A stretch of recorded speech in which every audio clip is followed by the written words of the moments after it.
This guy turned his last $1,000 in savings into a $700 million franchise empire, doing something no one has ever attempted before. So I had him on the show to figure out exactly how it works. And what's even crazier is he got the idea out of a McDonald's drive-thru to help pay for college. I was in the beat-up old pickup truck in front of me, in line, plywood sides built up on the box. The truck was filled with junk, and I'm like, I need a way to pay for college. That was my ticket. In this episode, Brian shares the strategies he's used to make millions and even get Shaquille O'Neal as an investor. You're gonna love this interview.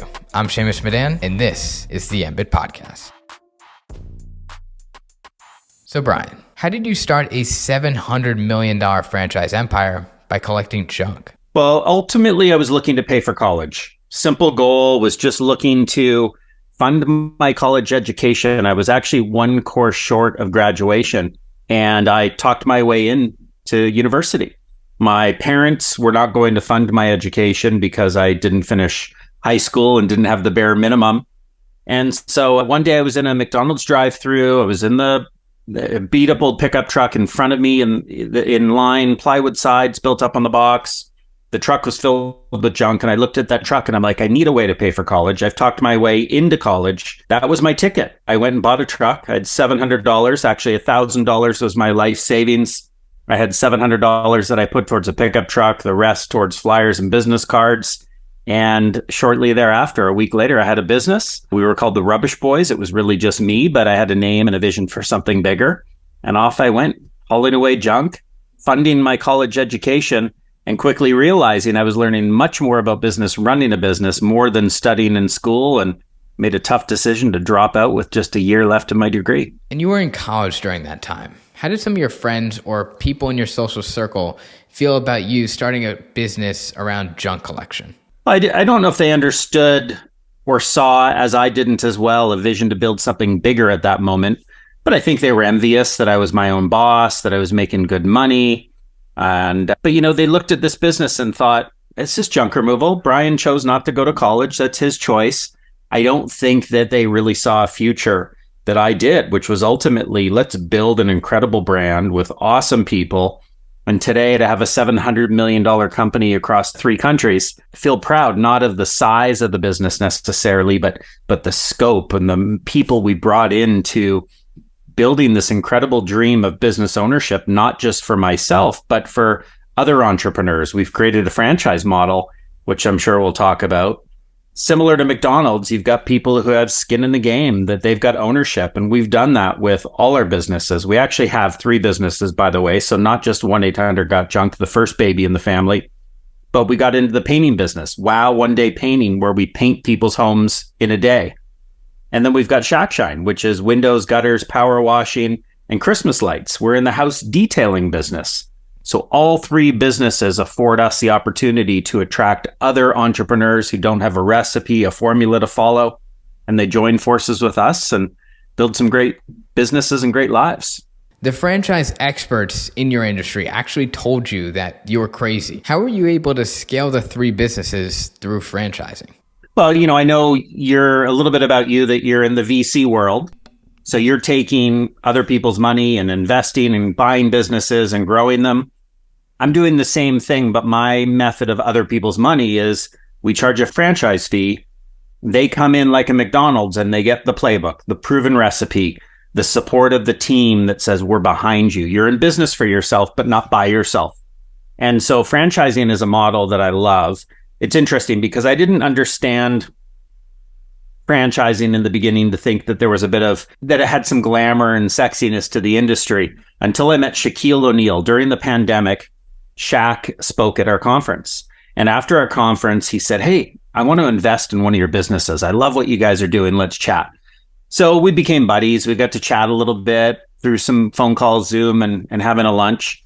And I remember what he said to me is he goes, listen, not everybody, because I asked him, why is he in franchising? He's like the franchise king. Why, Shaq, have you built $500 million of wealth in franchising? He said, listen, I've taken everything from basketball, what I've learned about team building, playing the plays, following a playbook, putting the right people in the right seats and cheerleading us to winning. He said, you can do that in business. And you buy a franchise. I don't need to be the guy creating the race car. I want to be the guy driving the race car.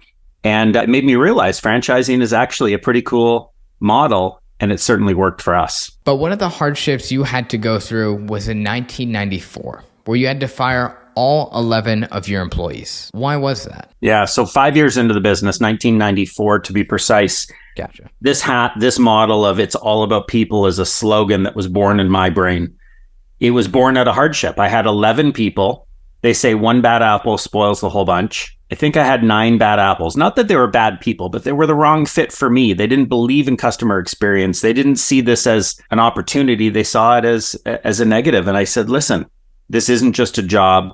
I love what I'm doing, and I need people on board that also see that same thing. So I sat down with my team of 11, didn't know who the 2 good ones were. So I just said, I'm going to wipe out the entire team and start again. Now, it was my failure, to be clear, Seamus. This was not their problem. This was mine. I sat down with all 11 people and said 2 words: I'm sorry. I'm sorry that I let you down, didn't give you the love and support, the guidance you needed to be successful in this business. I might have picked the wrong people. We'll never know. But what I know is I don't know how to get people to the other side of creating this incredible business together. And I had to start from scratch. I had to bring new people in, people that saw the spark that I could see. They could feel the energy of, this is an incredible business. We're going to transform. We used to say we were going to build the FedEx of junk removal. Clean, shiny trucks, friendly uniformed drivers, on-time service, upfront rates. To do that, I needed the right people. So I got these 11 out, and it was painful trying to rebuild the business, going from 5 trucks down to 1, trying to rebuild and hire people that understood what the vision was and what the possibility of this business was. And off we went. We rebuilt. And, today to have over 6,000 employees across the system, that would have never happened if we didn't figure out who are the right people, and then the leadership, which I had to learn and our team had to learn, of how to treat those people right. How do you think leaders should handle layoffs or hardships in a business during difficult times? You've got to preserve the core. I think that, layoffs happen. I've been through them in my own world, my own life and business. They're unfortunate, and you don't like to let people go, but make sure you keep the real, we call it the God forbid list. Who's on the God forbid you lose these people type of list? Who just can't you afford under any circumstance to lose? During COVID, we made that list and we said, listen, we're going to make sure we keep these people happy and do whatever it takes to get through this together. And so in a recessionary time, when this happens, you focus on who can't you afford to lose. And the people you do lose, you allow them to keep their dignity. You help them get new opportunities. When we let some people go during COVID, we really tried hard to place them in other businesses that might have been hiring, using some of our relationships, giving them a soft landing. If you believe that it's all about people, you've got to remember that every person you let go is still a person with maybe a family, a heart, a vision. You've got to try and give them the best possible chance at their next go that you can. And there were many people that gave you a chance, one of which was Ellen. She invited you on her show, where you became the first CEO ever on its 19-year history. How did that come to fruition? So it was a part of there's a sign behind me. It says, "It's kind of fun to do the impossible," by Walt Disney, my favorite quote of all time. And what it does is it always plants this, if only you can believe. Walt Disney had to be the only person that believed in his vision to start planting that seed towards making it happen. I wrote down one day in our painted picture, our vision for the future, I said, we will be on the Ellen DeGeneres show. I said in a separate painted picture earlier, we'd be on the Oprah Winfrey show. People thought both of them were nuts. And on the surface, they seem crazy. Why would this little tiny junk removal company get on the Oprah show? But what we did is we planted that idea and said, can you imagine if we actually made that happen? And we just worked it and talked our way into both shows. And Ellen took us years and years to make it happen. So difficult to make it happen that on my last phone call with the producers, there were 5 of them on the call on a Zoom. And they said, sorry, you know what? We just don't think after talks that we can make this happen. We've never had a CEO on the show in our 19-year history. And I said, can you imagine if this was the first one? And I was the first, Airbnb was the second.